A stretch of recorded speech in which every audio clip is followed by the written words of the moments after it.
I'm Teresa Carraggio, and this is Third Paradigm. The vaping mystery just won't let me go.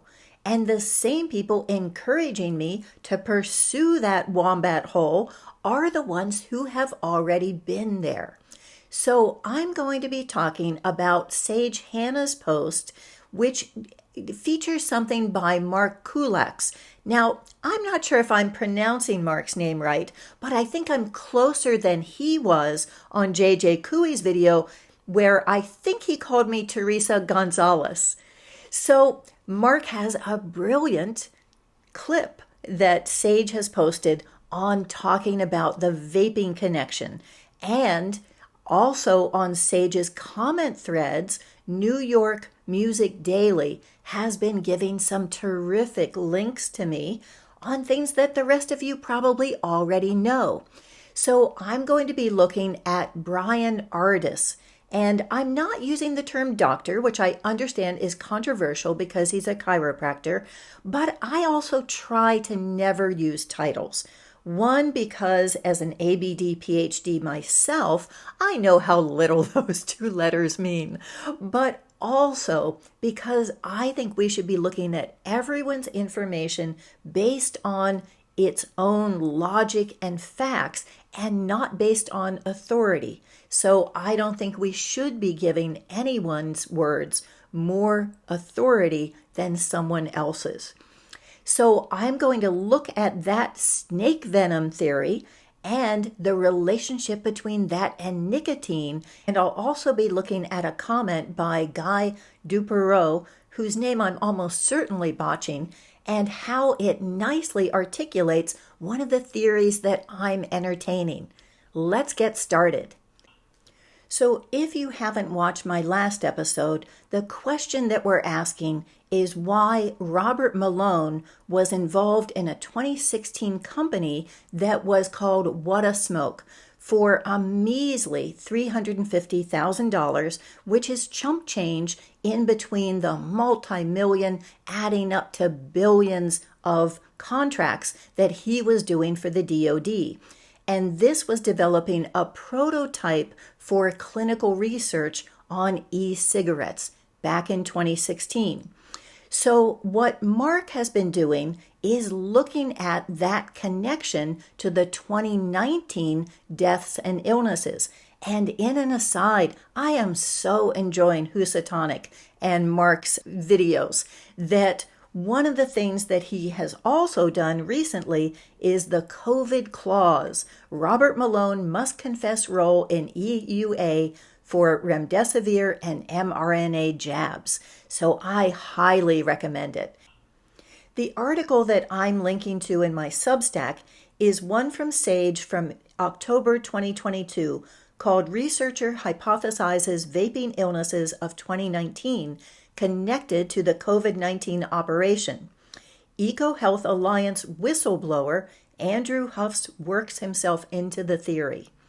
Now, what Mark is looking at is that there were all of these illnesses and deaths that were in 2019 connected to vaping, and they were talking about strange flu-like symptoms.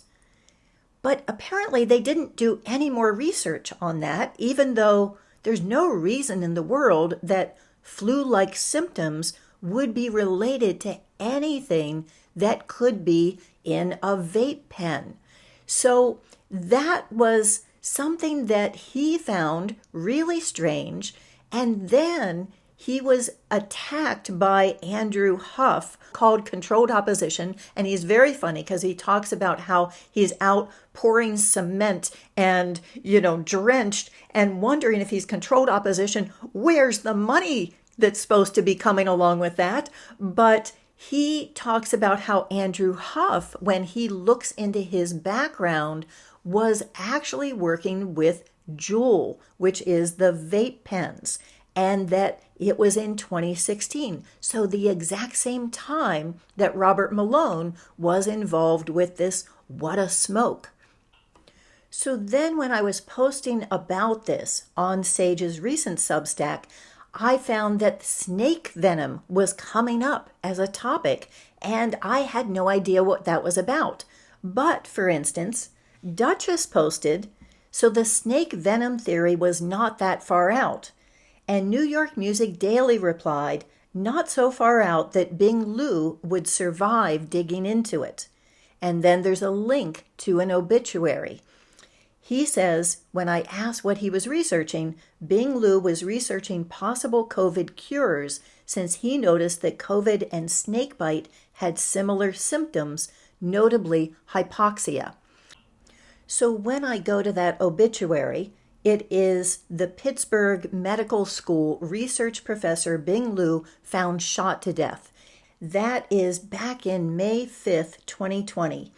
And it says, Bing Liu, 37, a research assistant professor, was found dead in his home on May 2nd. According to the Post-Gazette, police believe Hao Gu, a software architect, shot Liu inside his home multiple times. Gu was found dead in a nearby car from an apparently self-inflicted wound. We have found zero evidence that this tragic event has anything to do with employment at the University of Pittsburgh, any work being conducted at the University of Pittsburgh, and the current health crisis affecting the United States and the world. So the police are clarifying that for some odd reason. And they say it was a lengthy dispute involving an intimate partner. That seems very fishy to me.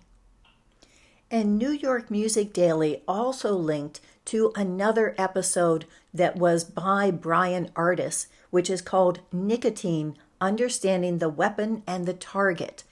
And the synopsis reads, in this episode, Dr. Ardis reveals important and very relevant information on the real dangers of COVID-19 and the shots. He explains what nicotine receptors are and how venom shut off nerve functions like taste, smell, diaphragm contraction, hearing, and brain function. There is a false belief that ACE2 receptors are the target. The target is actually nicotine receptors, and the antidote is nicotine. You will learn how nicotine impacts specific cognitive impairments like dementia, Alzheimer's disease, and even psychosis. Why did smokers benefit from nicotine for COVID-19, long-haul COVID, and the COVID-19 vaccine injuries?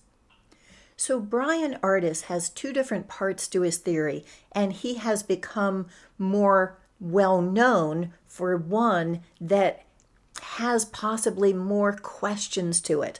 So part of that theory is, how does the venom get to people?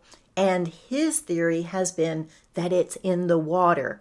So I am going to leave that aside because I just don't know enough to comment on it one way or the other. But the second side is looking at how venom creates all of the symptoms, the strange assembly of symptoms that we've seen with both COVID and long COVID and the vaccine. And those could be related to snake venom, however it's gotten into us. And then the other part is looking at what's the cure? And if it does have nicotine receptors that are the target for it and shutting those down, that nicotine is something that would be helping. And in fact, finding out that it has helped and that statistics show that from his video, it's helped in a wide variety of different things. So even though he's not promoting smoking, he is saying that nicotine was developed for a reason, that in his theology, he looks at God giving us nicotine receptors and God giving us nicotine. And tobacco, by the way, just as an aside, is a beautiful plant. I once had it in my garden just for the glory of it because it's really pretty gorgeous. So nicotine and tobacco in its natural form is something that may be quite beneficial for us, and he looks at different ways of being able to get that into our bodies and what the relationship has been between that and both COVID and things like dementia and Alzheimer's and psychosis. And I'll end by reading the comment that Guy posted on Sage's comment thread back in December of 2022. Is the anti-vaping narrative a psyop to start the process of removing access to nicotine ingestion? The anti-smoking and active removal of vaping products began in earnest after the early 2020 French COVID infection study showed smokers were only 5% of those infected, which contradicts respiratory infection argument. Nicotine is an antidote to envenomization. As has been suggested, the places to look for maybe a truth are those that aren't being talked about. No one is taking the presence, at least in part, of venom as part of the pandemic. The use of venoms would help to support, at least in part, the terrain theory of the virus infection and the peculiar mon-aerial patterns of infection that have been detected. Just asking. I think that Guy is asking an excellent question, which is whether or not the vape pens were a delivery system for this bioweapon. Could it be that they were made into something that was intentionally seen as hazardous so that it would remove a way of being able to identify a cure and also be able to tell exactly what the biological mechanism was that this bioweapon was targeting in the body? I think we need to be staying on this and continuing to ask these questions together because this is such an amazing group of conspiracy realists, as James Corbett would say. To follow this up, I'm going to recommend Are Opioids the New Opium War, that also looks at fentanyl as a possible other DoD bioweapon. And then Domestic Truth Agents Unite, which is from my own Wayback Machine. Thank you for watching.